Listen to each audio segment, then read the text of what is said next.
వార్తలకు స్వాగతం. ముందుగా ముఖ్యాంశాలు. నియోజకవర్గ అభివృద్ధి ధ్యేయం. లక్ష్య సాధన యాత్రలో వ్యాపారవేత్త రామచంద్ర యాదవ్ కు ఘనంగా స్వాగతం పలికిన గ్రామస్తులు.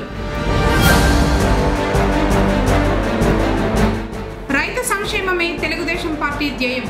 నియోజకవర్గ తెలుగుదేశం పార్టీ సమన్వయకర్త ఎన్ శ్రీనాథ్ రెడ్డి.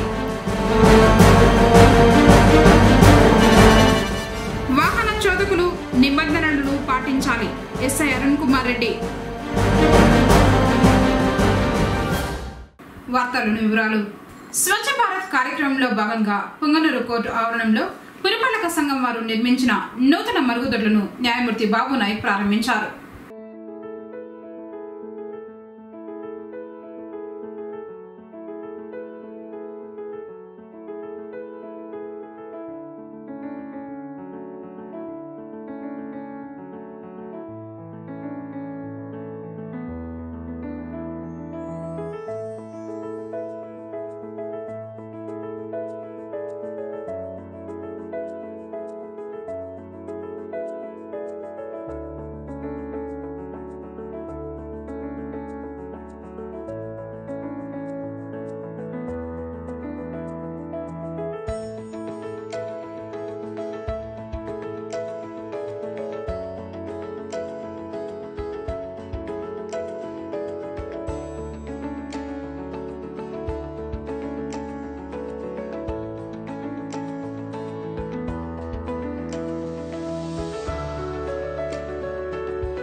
పెంపొందించే కార్యక్రమంలో భాగంగా కోర్టు ఆవరణంలో న్యాయమూర్తులతో కలిసి కమిషనర్ లోకేశ్వర్ వర్మ మొక్కల్ని నాటారు.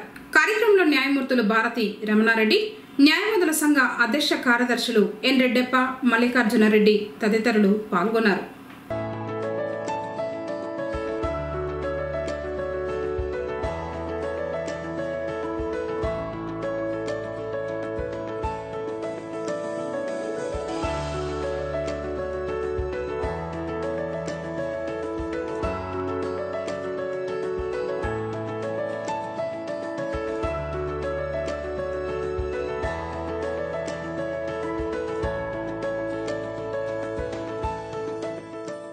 పుంగనూరు పురపాలక సంఘ పరిధిలోని న్యాయస్థానాల సముదాయం నందు వచ్చేటటువంటి కక్షిదారులందరికీ కూడా ఇక్కడ కాలకృత్యాలు తీర్చుకోవడానికి అనుకూలంగా ఉండే విధంగా మరుగుదొడ్లు నిర్మించమని చెప్పి కోరినటువంటి న్యాయమూర్తుల అభ్యర్థన, న్యాయమూర్తుల సూచనలు పాటించి ఇక్కడ స్వచ్ఛాంధ్ర కార్పొరేషన్ ద్వారా నిధులు తెప్పించి నిర్మాణం చేపట్టడం జరిగింది.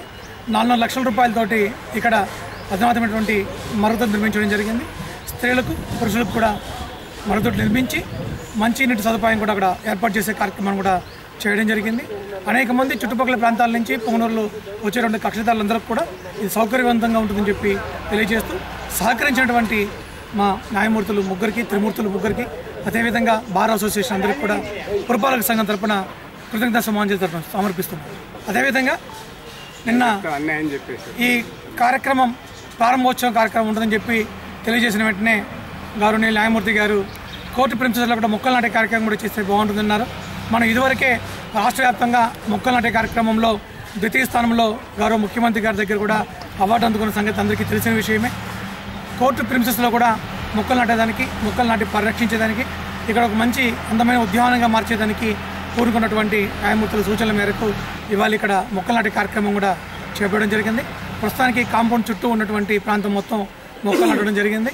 రాబోయే రోజుల్లో మనం లయన్స్ క్లబ్ వారి సహకారంతో ఇది ఒక మంచి పార్కుగా ఏర్పాటు చేసేదానికి కూడా అనుమతి ఇచ్చేందుకు మరొక్క పర్యాయం న్యాయమూర్తులందరికీ కూడా నమస్సుమాంజలి తెలియజేస్తున్నాం. మేము ఈ మధ్యకాలంలో మా న్యాయమూర్తులు ఆదేశాల ప్రకారము ఇక్కడ రక్షిత నీటి పథకాన్ని కూడా ఇక్కడ ఫిల్టర్ వాటర్ వచ్చేదానికి Lions club president doctor Shiva గారి సహాయంతో మున్సిపల్ కమిషనర్ గారి ఆధ్వర్యంలో ఇన్స్టాల్ చేయడం జరిగింది. దాని తర్వాత చాలా కాలంగా మనము ఇక్కడ కృషికర్తలకు కాలకృత్యాలు తీసుకోవాలన్నా, యూరినల్ పాస్ చేయాలన్నా చాలా ఇబ్బందులు పడుతున్న కారణంగా ఆఫీసులు ముగ్గురు దృష్టికి తీసుకురావడము, ఇంటర్న్ వాళ్ళు ఆఫీసర్లు కూడా మున్సిపల్ కమిషన్ పిలిపించి అడగడము, మున్సిపల్ కమిషన్ ప్రభుత్వం తరఫున 4.5 లక్షల రూపాయలు మంజూరు చేయించి అక్కడ మహిళలకు పురుషులకు ప్రత్యేకంగా టాయిలెట్స్ కట్టించడము, తర్వాత ఈరోజు వనము మనము ప్రోగ్రాం కింద ఈ ప్రాంతంలో మున్సిపల్ సిబ్బంది తరఫున మున్సిపల్ కమిషనర్ తరఫున అనేక రకరకాల చెట్లు నాటడం జరిగింది. ఇవి కోర్టు ఆవరణంలో ఇలాంటి మంచి కార్యక్రమాలు చేపట్టినందుకు ముఖ్యంగా మాకు సహకరించిన మా న్యాయమూర్తుల గారికి, మున్సిపల్ కమిషనర్ గారికి, మున్సిపల్ సిబ్బందికి, న్యాయవాదులకు, పత్రికా విలేకరులకు, మీడియాకు అందరికీ న్యాయవాదుల సంఘం తరఫున నమస్కారాలు తెలియజేసుకుంటున్నాను. ట్రాక్టర్లపై పన్ను పూర్తిగా రద్దు చేయడంతో ఆనందం వ్యక్తం చేస్తూ చౌటపల్లిలో రైతులు మంగళవారం ర్యాలీ నిర్వహించారు. ర్యాలీలో నియోజకవర్గ తెలుగుదేశం పార్టీ సమన్వయకర్త ఎన్ శ్రీనాథ్ రెడ్డి, మండల పార్టీ అధ్యక్షుడు గువ్వల రామకృష్ణారెడ్డి తదితరులు పాల్గొన్నారు.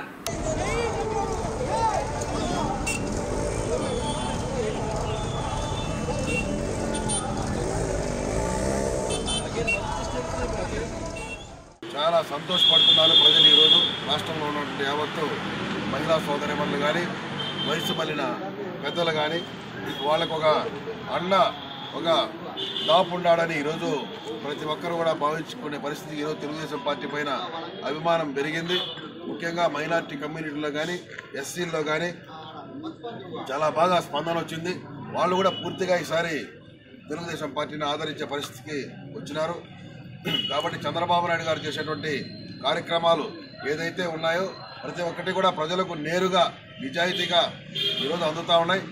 రైతుల పక్షపాతి ఈరోజు తెలుగుదేశం పార్టీ అనేక కార్యక్రమాలు వీళ్ళు రైతులకు సంబంధించి కరెంటు సక్రమంగా ఇవ్వడం కానీ, ఇన్పుట్ సబ్సిడీలు, పంట చెడిపోతే వేరుశనగ ఫెయిల్ అయితే దానికి ఇన్పుట్ సబ్సిడీ ఇవ్వడం కానీ, అదేవిధంగా సకాలంలో విత్తనాలు పంపిణీ చేయడం కానీ చేయడం జరిగింది. గతంలో అయితే పోలీసులు పెట్టి ఆ ప్రభుత్వాల్లో ఎంతోమంది దెబ్బలు తిని సొమ్మసిల్లి అక్కడికక్కడే పడిపోయే సందర్భం గత కాంగ్రెస్ పార్టీలో ఉండేది.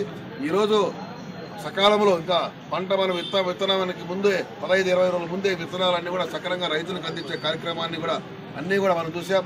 అదేవిధంగా డ్రిప్ పరికరాలు కూడా పూర్తిగా కూడా సబ్సిడీ రూపంలో కూడా మనకి ఇస్తూ ఉన్నారు.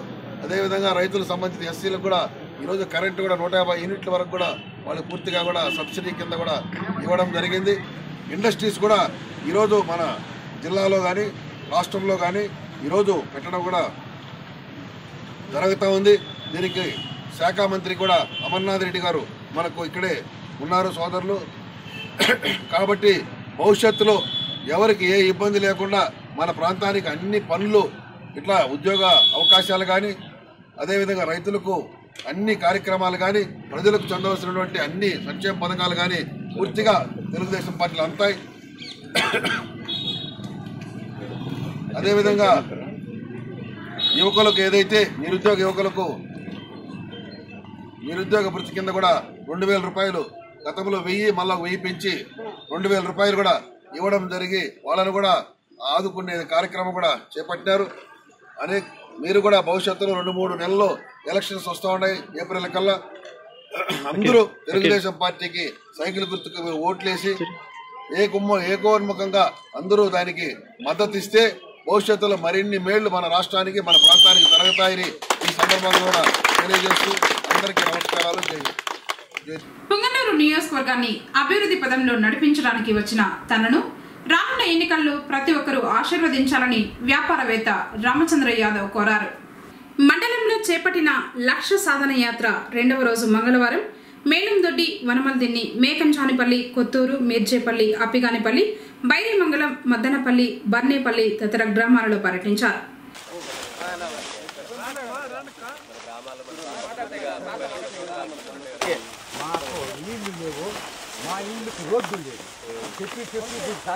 ఆ సమస్యలతోనే మనం 30-40 సంవత్సరాలు గడిచిపోయినాయినా తప్పకుండా అమ్మా మనకున్న సమస్యలన్నీ తీరుతాయి.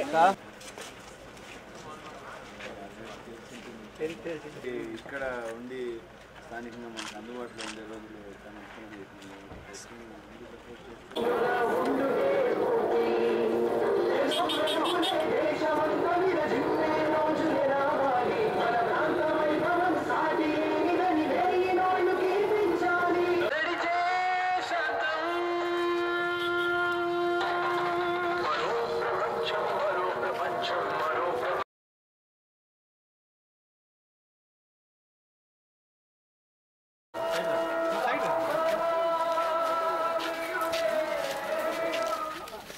సరే మా అన్ని సౌకర్యాలకి సారు ఈసారి కొత్తగా నిలబడినాడు.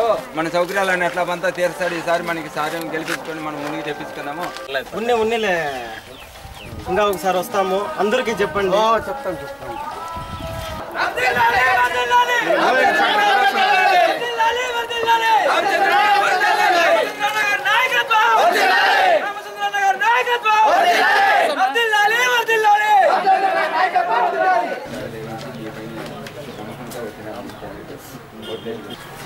తప్పకుండా సపోర్ట్ చేయండి. దేవుని ఆశీర్వాదము. Best of luck. सारे एमएलए का कोटी करते हैं. हमारे वक्त ज़रूरत को हमारी सहूलत को सार कभी भी हमारे घर के पास रहती है. पुंगनूर सार खास गए हैं. तुम्हें क्या सहूलत है तुम घर के आको हमें बोल सकते बराबर है. तुम्हें वोट डालो. खासतौर दुआ करो जितना अगर को. ठीक है.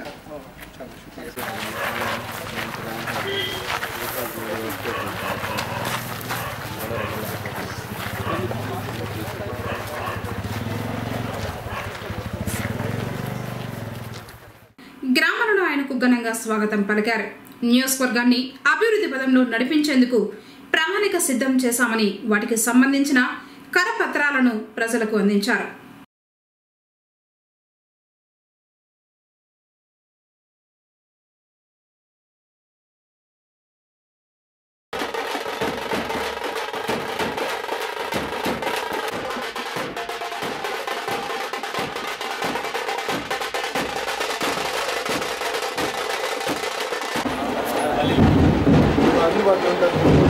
हमारे समस्या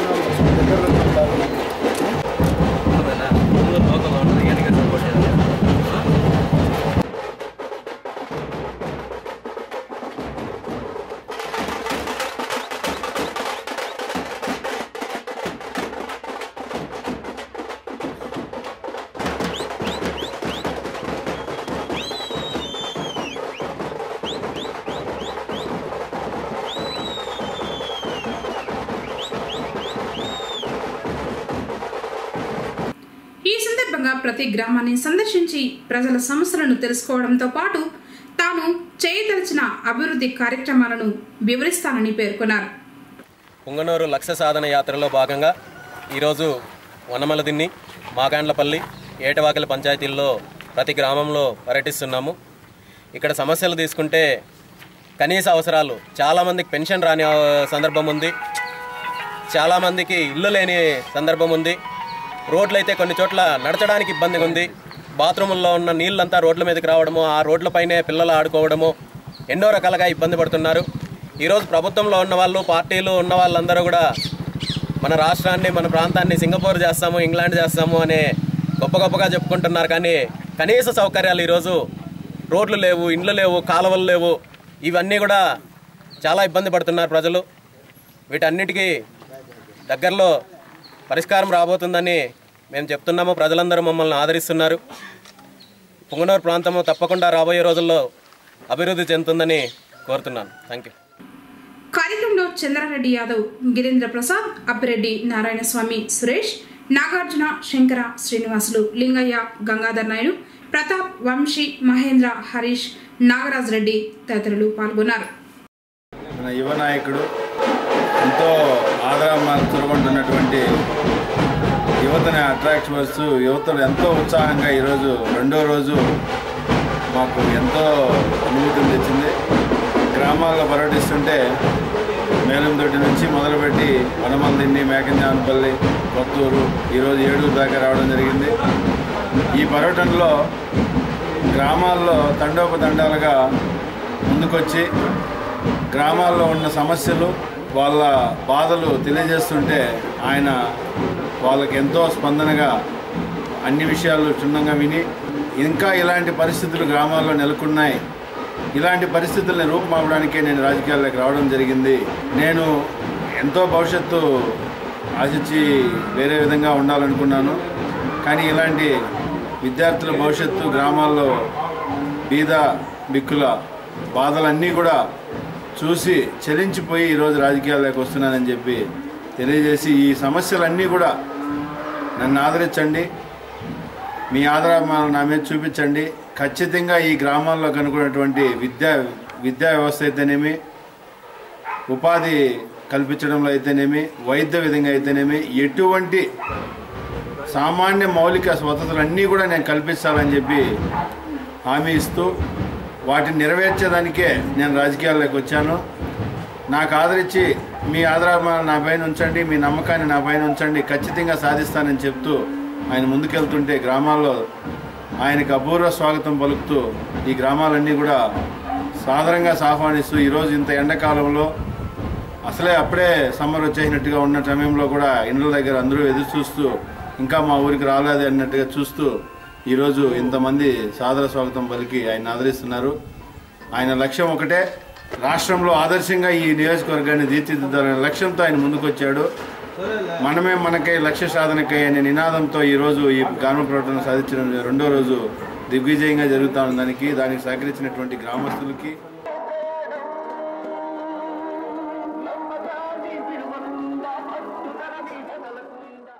పుంగనూరు ఆర్యవైశ్య సంఘం ఆధ్వర్యంలో 6వ తేదీ బుధవారం శ్రీ వాసవి కన్యకా పరమేశ్వరి ఆత్మార్పణ దినోత్సవాన్ని నిర్వహిస్తున్నట్లు భక్తులు పూజా కార్యక్రమాల్లో పాల్గొనాలని ఆ సంఘ అధ్యక్షులు ముల్లంగి విజయ్ కుమార్ ఒక ప్రకటనలో కోరారు. మదనపల్లిలో 22 సంవత్సరాల తర్వాత హత్య కేసులో పరారీలో ఉన్న నేరస్తుడిని పోలీసులు అరెస్టు చేశారు. 1997వ సంవత్సరం అక్టోబర్ నెల 7వ తేదీన ఉదయం 6 గంటలకు ముదివేడు గ్రామంలో సుమారు 2 కిలోమీటర్ల దూరంలో భూమి తగాదాల కారణంగా అమీర్ ఖాన్ అనే వ్యక్తిని అతని కుమారులు ఇంతియాజ్ మరియు బామ్మర్ది టైలర్ మొహద్దీన్ వారు దారుణంగా గొంతు కోసి హత్య చేశారు. ఈ కేసులో A1 to A3 ముద్దాయిలకు 2000వ సంవత్సరంలో మదనపల్లి ఫస్ట్ ఏడీజే కోర్టు వారు జీవిత ఖైదు శిక్ష మరియు జరిమానా విధించారు. 4వ ముద్దాయిని ప్రోక్లైమ్డ్ ముద్దాయిగా ప్రకటించారు. బి కొత్తకోటలో 3 నెలల క్రితం మొహద్దీన్ అక్క చనిపోగా అతను వస్తాడని వేచి చూసి సాంకేతిక పరిజ్ఞానంతో ఆధారంగా అతని కదలికలు పసిగట్టి ఈ నెల 5వ తేదీ తెల్లవారుజామున బెంగళూరులో అదుపులోకి తీసుకోవడం జరిగింది. మొహద్దీన్ విజయవాడ, ముంబైలో కాపురం ఉండి ఎవరికీ ఆచూకీ తెలియకుండా 2009వ సంవత్సరంలో బెంగళూరులో ఈ విషయాలన్నీ దాచిపెట్టి వివాహం చేసుకుని టైలర్ పని చేసుకుంటూ జీవిస్తున్నాడు. మొహద్దీన్ను పట్టుకోవడంలో ఎంతో చాకచక్యంగా పనిచేసిన పోలీసులకు చిత్తూరు ఎస్పీ విక్రాంత్ పాటిల్ వారిని అభినందించారు. డిఎస్పీ చిదానందరెడ్డి రివార్డులు అందించారు. 22 సంవత్సరాల నుండి పారిపోయినటువంటి నిందితుడిని ఈరోజు Madanapalle rural inspector, Mudivedu SI మరియు స్పెషల్ టీములు పట్టుకోవడం జరిగింది. దీని పూర్వాపరాధం ఏమంటే 1997వ సంవత్సరం ముదివేడు పిఎస్ పరిధిలో అమీర్ ఖాన్ అనేటువంటి వ్యక్తిని భూ తగాదాల కారణంగా సత్తార్ ఖాన్, అతని పిల్లలైనటువంటి ఇంతియాజ్ బామర్ది టైలర్ మొహద్దీన్ ఖాన్ అలియాస్ బుచ్చి అనేటువంటి 4 హత్య చేయడం జరిగింది. హత్య చేసిన తర్వాత మొహద్దీన్ ఖాన్ అలియాస్ బుచ్చి అనేటువంటి వ్యక్తి మరుసటి రోజు నుంచి పారిపోయారు. కానీ అప్పుడు దొరికినటువంటి 3 పైన కేసు విచారణ చేసి కోర్టులో ప్రవేశపెట్టడం జరిగింది. వాళ్లకు 2000 సంవత్సరంలో జీవిత ఖైదు శిక్ష అదేవిధంగా జరిమానా కూడా విధించడం జరిగింది. అప్పటి నుండి ఈ 4వ ముద్దాయి అయినటువంటి బుజ్జి అలియాస్ టైలర్ మొహద్దీన్ ఖాన్ పారిపోయి ఉన్నాడు. ఇప్పుడు కాసేపు ప్రకటనలు. ఈ ప్రకటన కేబుల్ టీవీ ప్రేక్షకుల అవగాహన కోసం జారీ చేయబడింది. కేబుల్ టీవీ ప్రేక్షకులకు హృదయపూర్వక విజ్ఞప్తి. ట్రాయ్ కొత్తగా విధించిన నిబంధనల ప్రకారం ప్రస్తుతం రకరకాల ఛానల్స్లో వారి ప్యాకేజెస్, వాటి రేట్ల గురించి మీరు వింటూ ఉన్నారు. రకరకాల ఆలోచనలు, భయాలు మిమ్మల్ని వెంటాడుతున్నాయి. వాస్తవాలను వక్రీకరించకుండా, మిమ్మల్ని ప్రలోభపెట్టకుండా సత్యం యొక్క సమాచారాన్ని మీకు అందించడమే మా ఉద్దేశ్యం. ట్రాయ్ నిబంధనల ప్రకారం పే ఛానల్స్ వారు వారి బొకే రేట్లను మీకు వివరిస్తున్నారు. దానివలన మీలో అసహనం, గందరగోళం, అభద్రతాభావం కలుగుతున్నాయి. అందుకే మీకు కేబుల్ టీవీ నెలవారీ చందాపై వివరణ ఇస్తున్నాం. సహృదయంతో అవగాహన చేసుకుంటారని ఆశిస్తున్నాం. సుమారుగా ఎటువంటి పే ఛానల్స్ లేకుండా 100 వరకు ఫ్రీ టు ఎయిర్ ఛానల్స్కు మీరు మీ కేబుల్ ఆపరేటర్కు చెల్లించవలసింది సుమారు 130 రూపాయలుగా ట్రాయ్ నిర్ణయించింది. దీన్ని బేసిక్ టారిఫ్గా ట్రాయ్ నిర్ణయించింది. ఈ బేసిక్ ఛానల్స్తో పాటుగా ఈటీవీ, మా టీవీ, జీటీవీ, జెమినీ టీవీ వంటి తెలుగు ఛానల్స్ను ఒక్కొక్కటిగా తీసుకుంటే అన్ని ట్యాక్సులతో కలిపి సుమారు 240 రూపాయలు చెల్లించవలసి వస్తుంది. ఇలా కాకుండా ఆయా తెలుగు ఛానల్స్ బొకేలు, ఉదాహరణకు మా టీవీ, మా మ్యూజిక్, మా సినిమా లాంటివి మరికొన్ని కలిపి బొకేగా అనుకుంటే మీరు కనుక మా టీవీ, జెమినీ టీవీ, జీటీవీ, ఈటీవీలు బొకేలుగా తీసుకుంటే మీరు చెల్లించాల్సిన మొత్తం ట్యాక్సులతో కలిపి సుమారు 287 రూపాయలుగా ఉంటుంది. అంతేకాకుండా మీకు నచ్చిన Hindi channels, sports channels, kids channels, educational channels ఇలా ఏది ఎంచుకున్నా ఆయా ఛానల్స్ విడిగా లేదా బొకేగా తీసుకున్నా ఛానల్స్ వారు నిర్దేశించిన టారిఫ్ రేట్లను మీరు చెల్లించాలి. గతంలో నెల మొత్తం టీవీ ఛానల్స్ను వీక్షించిన తరువాత మీ కేబుల్ ఆపరేటర్కు డబ్బు చెల్లించేవారు. ట్రాయ్ కొత్త నిబంధనల ప్రకారం రాబో నెలకు సంబంధించి మీరు ఏ ఛానల్స్ బొకేలు కావాలని కోరుకుంటున్నారో ఆ విషయాన్ని ముందుగా మీ కేబుల్ టీవీ ఆపరేటర్కు తెలియపరిచి ముందుగా డబ్బు చెల్లించాలి. మీరు సెలెక్ట్ చేసుకున్న ఛానల్స్కి సంబంధించి ఆయా ఛానల్స్ వారు నిర్ణయించిన రేట్లు మరియు బేసిక్ టారిఫ్ కలిపి ముందుగా డబ్బు చెల్లించవలసి ఉంటుంది. గత 25 సంవత్సరాలుగా కేబుల్ ఆపరేటర్ మీ నేస్తం. వినోదాన్ని అందించడంలో, విలువైన కేబుల్ టీవీ సేవలు మీకు ఇవ్వడంలో 25 సంవత్సరాల అనుబంధం. మీకు ఉన్న మరిన్ని సందేహాల నివృత్తి కొరకు మీ కేబుల్ ఆపరేటర్ మిత్రుణ్ణి స్వయంగా లేదా ఫోన్ ద్వారా గాని సంప్రదించి గాని మీ ప్యాకేజీను లేదా సబ్స్క్రిప్షన్ను ముందుగా మీరే నిర్ణయించుకోగలరు. ఎంపిక మీది, ఆనందమూ మీదే. తిరిగి వార్తలకు స్వాగతం. అడవులలో మగ్గిపోతున్న గిరిజనుల జీవితాలలో అధికారులు, ప్రజాప్రతినిధులు చొరవ చూపి వెలుగు నింపాలని రాష్ట్ర గిరిజన యానాది సేవా సంఘం కార్యదర్శి పులి శ్రీనివాసులు అన్నారు. మంగళవారం సోమల తహసీల్దార్ కార్యాలయం వద్ద సోమల మండల యానాదుల సమస్యలు తీర్చాలని నిరసన తెలిపారు. ఈ సందర్భంగా ఆయన మాట్లాడుతూ పుంగనూరు నియోజకవర్గంలోని యానాదుల గ్రామాలను సందర్శించడం జరిగిందని అన్నారు. ఎక్కడ చూసినా కనీస వసతులకు నోచుకోక తీవ్ర దుర్భర జీవితం గడుపుతున్నారని అన్నారు. అగ్రకులాల చేతిలో నలిగిపోతున్నారని ఆవేదన వ్యక్తం చేశారు. సోమల మండలం గొల్లపల్లి వద్ద యానాదుల భూములు అగ్రవర్ణాలకు చెందిన వ్యక్తులు కబ్జా చేశారని అన్నారు. అక్కడే కాపురం ఉన్న యానాదులు ఇళ్లను కూడా కూల్చే ప్రయత్నం చేయగా అధికారులను ఆశ్రయించామని తెలిపారు. నంజంపేట ఇళ్లపల్లిలో 50 కుటుంబాలకు త్రాగునీరు అందక ఇబ్బందులు పడుతూ ఉంటే అధికారులు స్పందించకపోవడం బాధాకరమన్నారు. గిరిజన సమాఖ్య ఉద్యోగుల జిల్లా అధ్యక్షుడు మోహన్ మాట్లాడుతూ ప్రభుత్వం అనేక వసతులు గిరిజనులకు కల్పించాల్సి ఉండగా అమలు చేయడంలో అధికారులు, ప్రజాప్రతినిధులు చేతులలో నిర్లక్ష్యం జరుగుతోందని విమర్శించారు. సోమల మండల సరిహద్దులోని వినాయకపురం ఎస్టీ కాలనీ వాసులు మండల కేంద్రానికి చేరుకోవాలంటే 80 కిలోమీటర్లు ప్రయాణం చేయవలసి వస్తోందని ఉన్నతాధికారులు స్పందించి సమీపంలో ఉన్న ఐరాల మండలంలో చేర్చాలని కోరారు.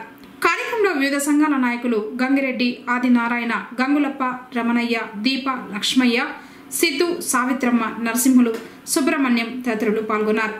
ఈ సోమల మండలంలో ఎక్కడెక్కడైతే గిరిజనులు, యానాదులు నీటి సౌకర్యం లేకుండా, భూములు లేకుండా వాటి గురించి దాదాపు ఒక వారంగా మన ఎంఆర్ఓ దగ్గర అర్జీలు సమర్పించుకున్నాము. మేడం గారు తప్పకుండా అందరికి న్యాయం చేస్తానని చెప్పడం జరిగింది. ఈ నేపథ్యంలో మళ్ళీ తర్వాత కూడా ఈరోజు కలవడం జరిగింది. ఎక్కువగా నీటి వసతి లేకుండా చాలా గ్రామాల్లో యానాదులు ప్రతి ఒక్క సౌకర్యం, ఏ సౌకర్యం లేకుండా నిర్భర జీవితం అనుభవిస్తున్నారు. కాబట్టి వాళ్ళకి న్యాయం చేయాలనేసి అన్ని సంఘాల ద్వారా మేము వచ్చి ఎంఆర్ఓ గారికి విన్నవించుకోవడం జరిగింది. మేడం తగు న్యాయం చేస్తానని కూడా చెప్పడం జరిగింది. కాబట్టి వాళ్ళకి ఎంత తొందరగా వాళ్ళకి నీళ్ళు ఇస్తే బాగుంటుందని కూడా, అదేవిధంగా వల్లిగొట్ల పంచాయతీలో వీళ్ళు మా యానాదుల భూముల్ని అగ్రకులాలు స్వాధీనం చేసుకున్నారు. వాటిని కూడా వాళ్ళకి అప్పగించి తగు న్యాయం చేయాల్సిందిగా కూడా కోరుచున్నాం. నా పేరు పులి శ్రీనివాసులు. నేను ఆంధ్రప్రదేశ్ గిరిజన యానాది సేవా సంఘంలో వర్కింగ్ ప్రెసిడెంట్గా చేస్తున్నాను స్టేట్ లెవెల్లో. ఈరోజు ఈ సోమల మండలంలో దాదాపు ఉన్నటువంటి యానాదుల యొక్క కాలనీలన్నీ కూడా మేము తిరగడం జరిగింది. ఏ కాలనీకి పోయినప్పటికీ కూడా మాకు ఎదురయ్యేటి ఏంటి అంటే మా వాళ్ళ యొక్క సమస్యలు, నీళ్ళు అయితేనేమి, భూమి సమస్య అయితేనేమి, ఇంటి సమస్య అయితేనేమి, కనీసం రేషన్ కార్డులు కూడా లేని పరిస్థితుల్లో ఇప్పటికి కూడా మా యానాదులు బతుకుతున్నారంటే దీంట్లో మేము ఎంత ఇబ్బందులు ఉన్నాయి మా జాతికి.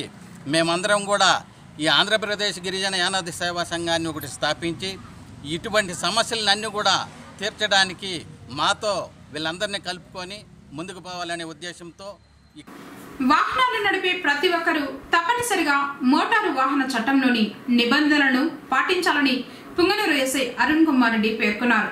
మంగళవారం పట్టణంలోని మున్సిపల్ బస్టాండులో మానవహారం నిర్వహించి ఆటో డ్రైవర్ల వద్ద ప్రతిజ్ఞ చేయించారు. ఈ సందర్భంగా ఆయన మాట్లాడుతూ ప్రమాదాల నివారణకు నిబంధనలను పాటించాలన్నారు. ఎవరి కోసమే కాకుండా మీకోసం, మీ కుటుంబం కోసం వాహనాలను నడిపేటప్పుడు జాగ్రత్తలు పాటించాలన్నారు. ద్విచక్ర వాహన చోదకులు శిరస్త్రాణాన్ని భారంగా భావించకూడదని సూచించారు. ముఖ్యంగా యువత నిబంధనలను పాటిస్తే మిగిలిన వారు కూడా అనుసరిస్తారన్నారు. కార్యక్రమంలో పోలీసు సిబ్బంది పాల్గొన్నారు. రాష్ట్ర వైఎస్ఆర్సీపీ అధ్యక్షుడు వైఎస్ జగన్మోహన్ రెడ్డి అధ్యక్షతన ఈ నెల 6వ తేదీ బుధవారం రేణిగుంటలో జరిగే సమర శంఖారావం కార్యక్రమాన్ని విజయవంతం చేయాలని చౌడేపల్లి ఎంపీపీ అంజిబాబు కోరారు.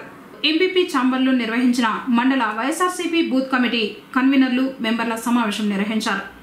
ఈ సందర్భంగా ఎంపీపీ మాట్లాడుతూ రానున్న ఎన్నికల దృష్ట్యా జరిగే సమర శంఖారావం సమావేశం ప్రతి ఒక్క కార్యకర్తకు చాలా ముఖ్యమైనదని, ప్రతి ఒక్కరూ హాజరు కావాలని కోరారు.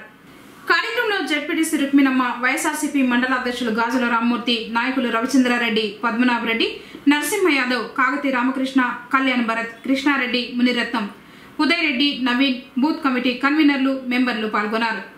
ఈ నెల 6వ తేదీ అంటే రేపు ఎల్లుండి రేణిగుంటలో యోగానంద ఇంజనీరింగ్ కాలేజీ ఆవరణలో వైఎస్ఆర్ కాంగ్రెస్ పార్టీ ఆధ్వర్యంలో 13 జిల్లాలకు సంబంధించినటువంటి బూత్ కమిటీ కన్వీనర్లు, మెంబర్లు, ముఖ్య నాయకులు, ప్రజాప్రతినిధులు అందరి సమక్షంలో వైఎస్ జగన్మోహన్ రెడ్డి గారి అధ్యక్షతన సభ నిర్వహించడం జరుగుతూ ఉంది. మరి ఆ సభను విజయవంతం చేయడానికి మన నియోజకవర్గంలో 6 మండలాల నుంచి కూడా సుమారు 20,000 మందిని ఆ సమావేశానికి రావాలని చెప్పేసి మన గౌరవ శాసనసభ్యులు ఇంజనీర్ నరసింహారెడ్డి గారు చెప్పి ఉన్నారు. అందులో భాగంగా మనకి చౌడేపల్లి మండలంలో 41 బూతులు ఉన్నాయి. 41 బూతులుకి 41 కన్వీనర్లు ఉన్నారు. ఒక్కొక్క బూత్లో 11 మంది సభ్యులు ఉన్నారు, 10 మంది సభ్యులు ఉన్నారు. మొత్తము 11 మంది బూత్ సంబంధించి ఉంటారు. కాబట్టి ఈ 41 మంది కన్వీనర్లు, ఒక్కొక్క కన్వీనర్లు ఆ యొక్క 10 మంది మెంబర్లను ఖచ్చితంగా తీసుకొని ఉదయం 8 గంటలకి ఇక్కడికి మన petrol bunk Chodepalli petrol bunk మరి చాలా ముఖ్యమైన సమావేశం ఇది. రేపు 6వ తేదీ జరిగే సమావేశం. మరి రాబోయే ఎన్నికల్లో మరి అధికార పార్టీని మనం ఎదుర్కోవాలన్నా మరి ఉన్నటువంటి ఓట్లన్నీ కూడా 100% మనం పోలింగ్ చేసుకోవాలన్నా మరి స్థానిక నాయకులు, ప్రజాప్రతినిధులతో పాటు బూత్ కమిటీ కన్వీనర్లు, మెంబర్లు, అదేవిధంగా ఏజెంట్గా కూర్చున్న వాళ్ళ పాత్ర చాలా కీలకంగా ఉంది. కాబట్టి మనం సుమారు 4 సంవత్సరాల 10 నెలలు మరి అనేక రకాలుగా అధికార పార్టీ యొక్క ఆగడాలకు కానీ మరి అదేవిధంగా అనేక కేసులకు కానీ మన అన్న రామచంద్రారెడ్డి గారి ఆధ్వర్యంలో ఇంతవరకు కూడా మనం ధైర్యంగా ఎదుర్కొంటూ పూర్వ నియోజకవర్గంలో ఉన్నటువంటి 6 మండలాల్లో మేటిగా చౌడేపల్లి మండలంలో ఉన్నటువంటి వైఎస్ఆర్ కుటుంబ సభ్యులందరూ కూడా సమైక్యంగా కృషి చేసి అందరూ సహకారంతో మనం అన్నగారికి సంఘీభావం తెలుపుతూ జిల్లాలో ఎక్కడ మీటింగ్ పెట్టినా కూడా చౌడేపల్లి నుండి అత్యధికంగా మనం పాల్గొంటూ వాళ్ళ సంఘీభావం తెలుపుకున్నాము. అది అన్నగారు కూడా తెలుసు. మరి అదేవిధంగా మరి జగన్మోహన్ రెడ్డి గారు వచ్చే సభ చాలా కీలకం కాబట్టి ఈ జిల్లాలో జగన్మోహన్ రెడ్డి గారి సభ జరుగుతుందంటే అది రేణిగుంట కావచ్చు, చిత్తూరు కావచ్చు, ఎక్కడైనా కావచ్చు, అది కేవలం పెద్దిరెడ్డి రామచంద్రారెడ్డి గారు నిర్వహించే సభ అది. కాబట్టి దాన్ని మనం దృష్టిలో పెట్టుకొని మన వైపు నుండి కూడా ఏమేమి సలహాలు సూచనలు ఇస్తే మరి పార్టీ మనకి బలపడతాం అవుతుంది అనే ఉద్దేశంతో మరి కొన్ని సింపుల్ ఇవ్వడం కూడా జరిగిందని మేము భావిస్తున్నాము. కాబట్టి అవన్నీ కూడా మీరు ఫోన్ చేసి రాష్ట్ర ఎస్సీ ఎస్టీ కమిషన్ చైర్మన్ శ్రీకారం శివాజీని పుంగనూరుకు చెందిన గిరిజన నాయకులు కలిశారు. రాష్ట్ర ఎస్సీ ఎస్టీ కమిషన్ చైర్మన్ శ్రీకారం శివాజీ మరియు కమిటీ సభ్యులు కొండారెడ్డి నరహరి వరప్రసాద్ కు చిత్తూరు జిల్లా గిరిజన ప్రాంతాల సమస్యలను మరియు పొంగనూరు నియోజకవర్గ గిరిజన ప్రాంతాలలో హంద్రీనీవా కాలువ నీరును కేటాయించాలని మరియు గిరిజన వృద్ధాప్య పెన్షన్ 50 సంవత్సరాల వయసు ఉన్న వారికి గిరిజనులకు కేటాయించాలని కోరడం జరిగిందని SC ST vigilance monitoring committee సభ్యులు డాక్టర్ బానవత్ మునీంద్ర నాయక్ కోరడం జరిగిందన్నారు. కొబ్బరి చెట్టుపై నుండి కాలు జారి కింద పడి వ్యక్తి మృతి చెందాడు. పుంగనూరు మండలం బండ్లపల్లి పంచాయతీ నల్లూరుపల్లికి చెందిన 45 సంవత్సరాల శంకరప్ప పశువులకు పాక వేయడానికి కొబ్బరి చెట్టు ఎక్కి కొబ్బరి పట్టలు కొడుతూ ఉంటే ప్రమాదవశాత్తు కాలు జారి కింద పడి మృతి చెందాడు. మృతునికి 2 పిల్లలున్నారు. వార్తలు ముగించే ముందు ముఖ్యాంశాలు మరోసారి. నియోజకవర్గ అభివృద్ధి ధ్యేయం. లక్ష్య సాధన యాత్రలో వ్యాపారవేత్త రామచంద్ర యాదవ్ కు ఘనంగా స్వాగతం పలికిన గ్రామస్తులు. రైతు సంక్షేమమే తెలుగుదేశం పార్టీ ధ్యేయం. నియోజకవర్గ తెలుగుదేశం పార్టీ సమన్వయకర్త ఏరి శ్రీనాథ్ రెడ్డి. వాహన చోదకులు నిబంధనలను పాటించాలి. ఎస్ఐ అరుణ్ కుమార్ రెడ్డి. తిరిగి కేసరి వార్తలతో మళ్ళీ కలుసుకుందాం. అందరికీ నమస్కారం.